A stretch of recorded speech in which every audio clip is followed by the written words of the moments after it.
오늘은 한 단어를 살피면서 설교를 시작하고자 합니다. 오늘 본문 18절을 보시면 소견이라는 말이 있습니다. 소견. 그리고 오늘 설교 제목에도 소견이라고 하는 단어가 들어있습니다. 만약 여러분 성경에 이 소견이라고 하는 단어가 있다면 여러분은 개역 한글 성경을 쓰고 계신 것입니다. 그런데 이 소견이라는 단어가 여러분 성경 가운데 없다면 여러분은 그 외에 다른 버전 성경을 가지고 계신 것입니다. 개역 개정에는 이 소견이라는 단어를 빼고 그냥 선하신 대로라고 번역하였습니다. 그리고 공동 번역은 좀 재미있게 번역을 하였는데 야훼께서 하시는 일 어련하시랴 이렇게 번역을 하였습니다. 그리고 새 번역은 뜻하신 대로로 하였고 현대인의 성경은 그분이 좋을 대로라고 하였습니다. 한글 성경에서 개역 한글 버전에만 이 소견이라고 하는 단어가 쓰이고 있습니다. 영어 성경 NIV가 이 소견과 비슷한 표현을 쓰고 있는데 What is good in his eyes 라고 하였습니다. 그래서 소견의 뜻을 사전에서 찾아보면 사물을 살펴보고 인식하는 바에 의견이나 생각. 다시 한번 읽어드리겠습니다. 사물을 살펴보고 인식하는 바에 의견이나 생각이라고 하였습니다. 그래서 소견은 우리의 가치 판단, 우리가 어떠한 사건이나 어떤 사물에 대해서 판단하는 기준이 되는 것, 그리고 그것을 표현하는 오피니언, 의견, 이와 같은 의미입니다. 여러분은 평소 어떤 소견을 갖고 주변에서 벌어지는 일과 사물에 대해 판단하고 생각하십니까? 보통 사람들은 공통적으로 자기중심적인 소견을 갖고 있습니다. 이를 아전인수라는 사자성어로 표현할 수 있는데 이것이 사람이 가진 특징이며 또한 한계이기도 합니다. 그래서 모든 사람은 정도의 차이는 있어도 모두 이기적인 성향을 가지고 있습니다. 우리는 이러한 본성을 가지고 있기 때문에 평소에 다른 사람을 공감하는 것, 이타적인 삶, 역지사지의 자세를 다른 사람을 이해하고 다른 사람의 입장에서 생각하는 그러한 삶을 우리 평소에 일상생활에서 연습하고 훈련해야 합니다. 그래야 우리의 이기적인 성향을 조금이나마 덜어낼 수 있습니다. 교회에서 성도님들이 종종 예수님 닮은 마음이라는 말을 사용하곤 합니다. 이는 이기적인 본성을 극복하고 이타적인 성품을 갖고 다른 사람을 이해하고 사랑하는 것을 의미합니다. 이것이 바로 예수님 닮은 마음입니다. 자, 그렇다면 하나님은 어떤 소견을 갖고 계실까요? 우리 하나님만이 갖고 계신 소견의 특징이 있습니다. 먼저 그 첫 번째는 하나님께서는 자신이 만든 이 세상, 모든 천지만물, 이들을 좋게 보시고 또 복주시길 원하십니다. 우리는 이를 창세기 1장을 통해 알 수 있습니다. 하나님께서 천지를 지으실 때 각 날에 각각의 피조물들을 지으셨습니다. 그리고 그 지으심을 마치신 뒤에는 보기에 좋았더라라고 하는 말이 따르고 있습니다. 그뿐만이 아니라 각 피조물들을 보시면서 하나님께서는 복을 내려주셨습니다. 이러한 소견은 하나님께서 행하시는 모든 일들의 베이스가 됩니다. 그리고 이 소견의 클라이막스는 하나님께서 예수 그리스도를 이 땅에 보내사 십자가를 지심으로 믿는 이들을 구원해 주신 사건, 바로 예수 그리스도의 십자가 사건입니다. 하나님께서 우리를 사랑하시지 않았다면 무엇하러 아들을 보내셨고 십자가를 지게 하셨겠습니까? 무엇 때문에 죄에서 우리를 구원하시고자 하셨을까요? 하나님께서는 지금도 여전히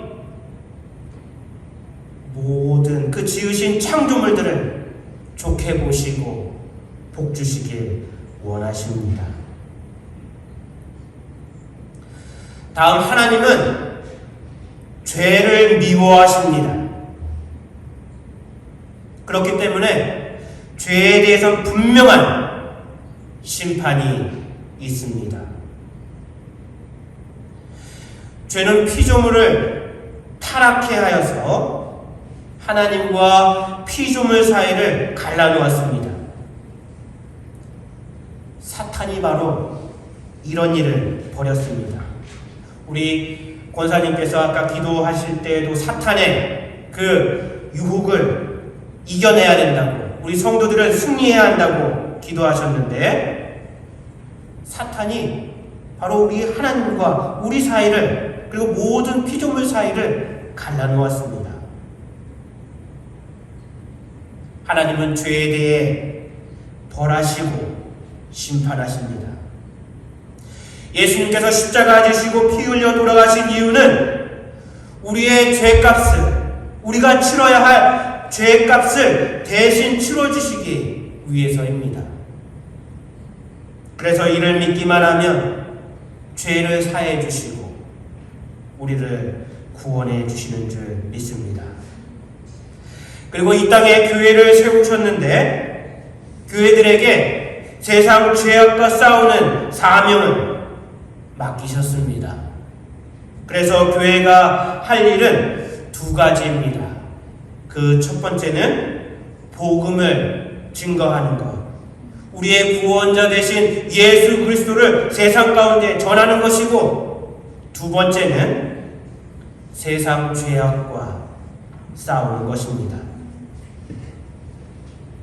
이것이 바로 이 땅에 세워진 교회들의 사명입니다.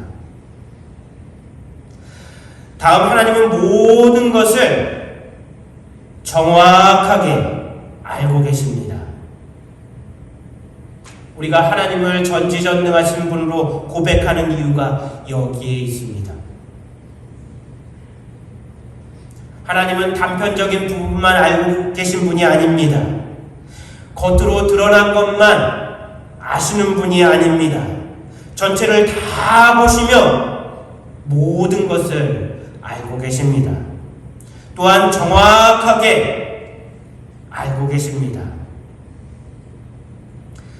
그래서 하나님 앞에서는 거짓이 결코 통하지 않습니다. 겉으로만 선한 척하는 외식이 하나님께는 통하지 않습니다. 하나님은 우리의 속 깊은 곳까지 아시고 마지막 때에 모든 사람은 벌거벗은 것처럼 그 삶에 대해 심판을 받게 될 것입니다. 마지막으로 하나님은 온전하십니다. 하지만 때론 그 완전하신 소견을 변경하기도 하십니다. 우리의 지식으로 이것은 모순이고 현실 불가능한 것이지만 우리 하나님 안에서는 이것이 조화롭게 작용하며 이를 통해 사랑과 공의를 온전히 실천하십니다. 이 부분에 대해 오늘 본문을 통해 살펴보도록 하겠습니다. 지난주 사무엘에게 하나님의 음성이 임했던 사건을 우리가 살펴보았습니다. 그런데 그때 하나님의 말씀과 이상이 흔치 않았던 때였기 때문에 사무엘도 그 음성이 하나님의 음성이라는 사실을 알지 못하였습니다. 그래서 사무엘은 제사장 엘리에게로 달려갔습니다. 제사장 엘리가 자신을 부른 줄 알았습니다.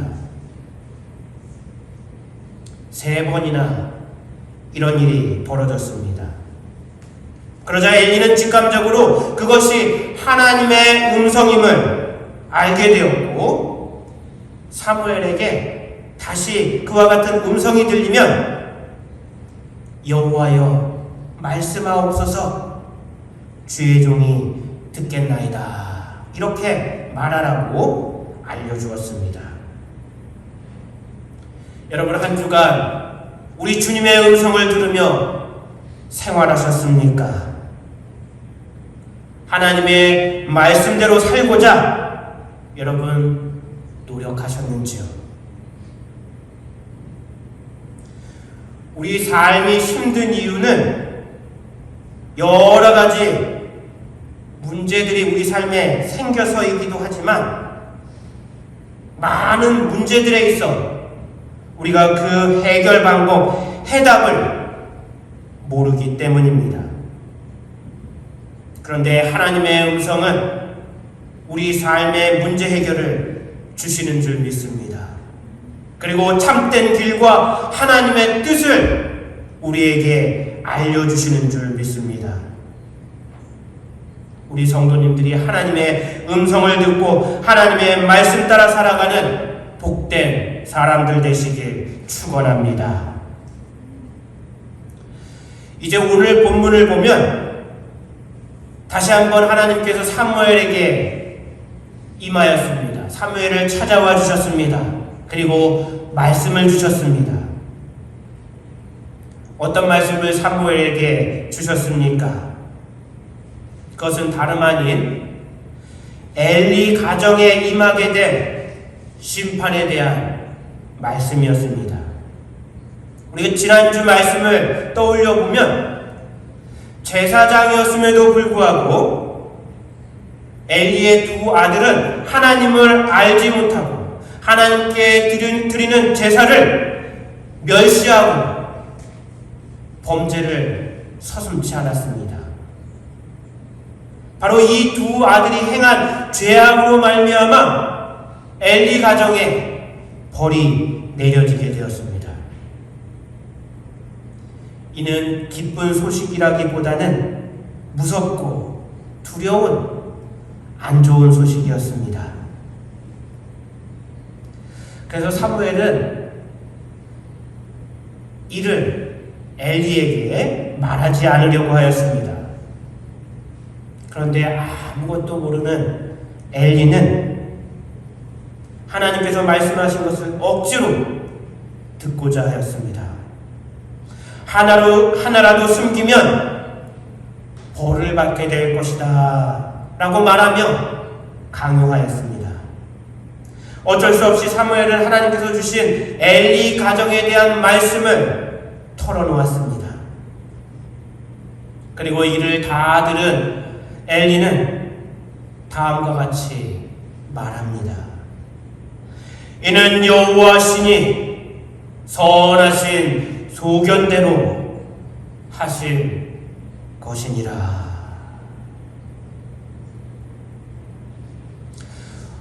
우리에게 이런 일이 없어야 하겠지만 만약 하나님께서 안 좋은 말씀을 우리에게 주신다면 여러분은 어떻게 하시겠습니까? 한번 생각해 보시길 바라겠습니다. 엘리의 말은 전적으로 하나님 뜻에 맡기는 믿음 있는 말 같지만 사실은 하나님을 제대로 알지 못했기 때문에 한 말이었습니다. 부분을 보면 맞는 말이지만 전체적으로 보면 하나님 뜻과는 맞지 않는 발언이었습니다.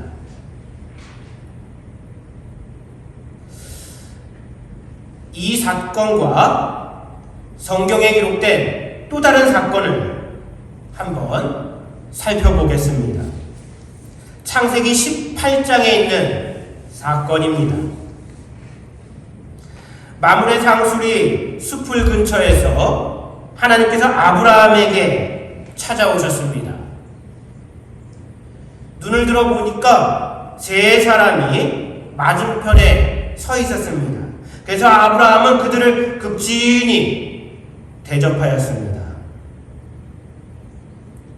대접받은 이들은 떠나기 전에 하나님의 두 가지 비밀을 아브라함에게 알려주는데 그 첫 번째는 사라가 아들을 낳게 될 것이라고 하는 비밀이었습니다. 사실 이는 전에 이미 하나님께서 아브라함에게 약속하신 말씀이었습니다. 그리고 두 번째는 소돔과 고모라를 벌하시려고 하는 하나님의 계획이었습니다. 소돔과 고모라의 죄악이 너무나 만연하여서 너무나 중하여서 하나님께서 더 이상 참으실 수 없었기 때문입니다. 여러분, 이 말씀을 들은 아브라함은 어떻게 하였습니까? 하나님의 뜻이니 그대로 될 것입니다 라고 말하였습니까? 그렇지 않습니다. 하나님께 간절히 기도하였습니다. 의인 50명만 있더라도 하나님 그 도시들을 멸하지 마시고 용서해 주십시오. 그러자 하나님께서 소돔과 고모라의 의인 50명만 있어도 멸하지 않으시겠다고 그 계획을 변경해 주셨습니다. 다시 아브라함이 기도합니다. 45명만 있어도 용서해 주세요. 하나님께서 이 기도도 들어주셨습니다. 다시 아브라함이 기도하였습니다. 40명, 30명, 20명, 그리고 마지막엔 하나님께서 의인 10명만 있어도 용서해 주시겠다고 말씀하셨습니다. 그런데 소돔과 고모라는 의인 10명이 없어 결국 멸망을 당하고 말았습니다.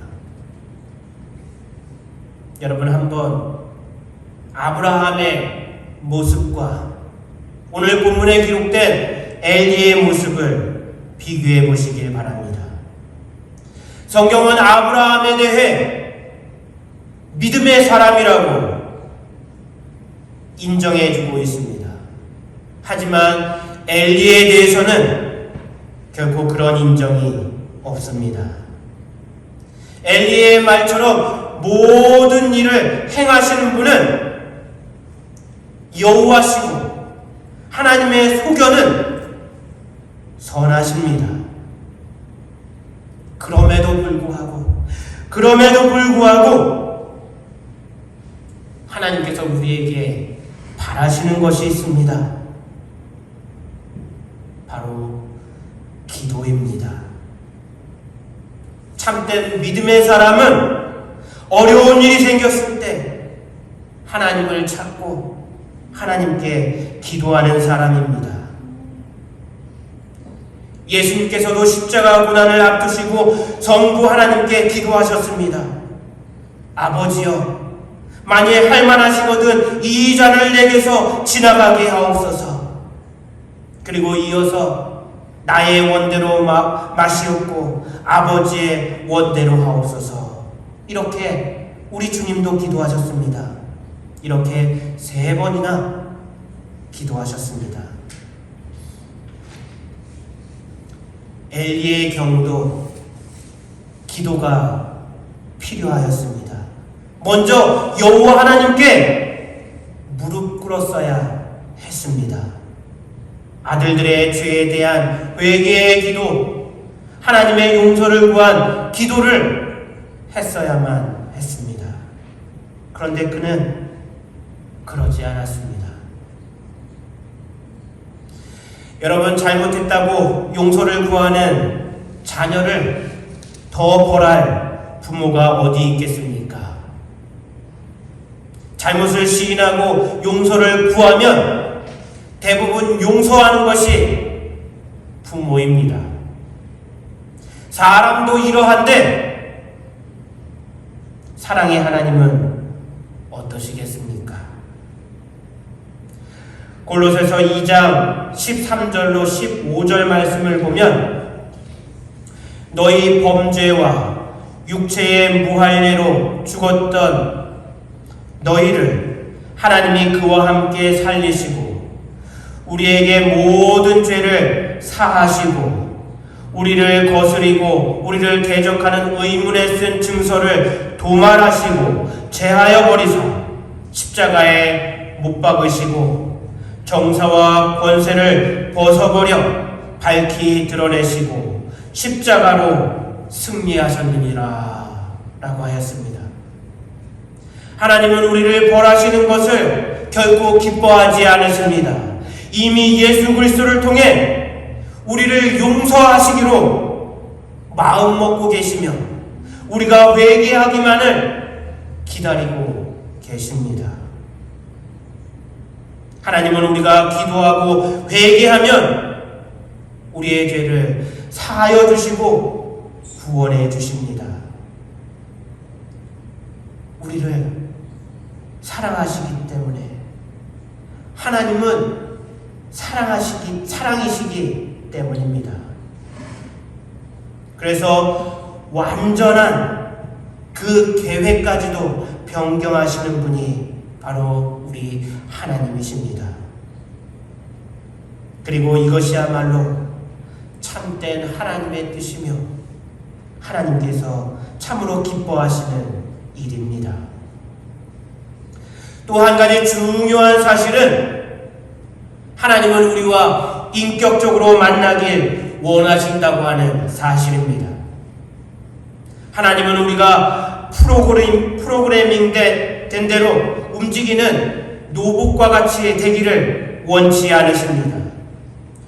또 우리를 어떤 틀에 가두길 원치 않으십니다. 그래서 우리에게 자유의지를 주셨고 우리의 의지로 하나님을 찾고 하나님께 다가오기를 원하십니다. 기도가 우리가 주님 앞에 무릎 꿇는 행위가 바로 그러한 모습입니다. 엘리의 고백은 결코 믿음의 고백이 아니었습니다. 오히려 하나님에 대해 오해하고 잘못 알고 있었기 때문에 한 말이었습니다. 결국 하나님의 계획은 그대로 실행되었고 엘리의 가정은 심판을 받았습니다. 그 비참한 일이 4장에 기록되어 있습니다. 이스라엘의 전쟁이 나고 전쟁터에서 2 아들이 죽임을 당하였습니다. 뿐만 아니라 언약궤를 블레셋에 빼앗겼습니다. 이러한 소식을 나중에 들은 엘리는 그 충격으로 인해 비참한 죽음을 맞았습니다. 비나스의 아내 또한 출산하며 숨을 거두었고 그 아들에게는 이가봇이라고 하는 이름을 남겼습니다. 이는 영광이 이스라엘에서 떠났다라고 하는 뜻입니다. 이제 오늘 말씀을 정리하며 마치겠습니다. 하나님의 소견은 선하십니다. 여러분 믿으십니까? 아멘. 그것이 우리에게 유익하든 그렇지 않든 상관없이 하나님의 소견은 항상 선하십니다. 왜냐하면 하나님은 우리의 창조자이시고 선하신 분이시며 모든 것을 알고 계신 분이기 때문입니다. 하지만 그럼에도 불구하고 하나님께서 그 계획과 뜻, 소견을 변경하시는 경우가 있습니다. 우리가 간절히 하나님을 찾고 간구하며 죄를 깨닫고 회개할 때, 기도할 때 하나님은 그 소견까지도 변경하시는 줄 믿습니다. 하나님의 소견의 본질은 우리를 벌하시는 것이 아니라 복 주시고 구원하시기 위한 것입니다. 하나님은 우리와 인격적으로 만나길 원하십니다. 그래서 우리를 먼저 찾아오기도 하시지만 우리가 다가오기를 기다리시기도 하십니다. 그리고 우리가 다가갈 때 우리를 사랑의 품으로 품어주시는 분이 바로 하나님이신 줄 믿습니다.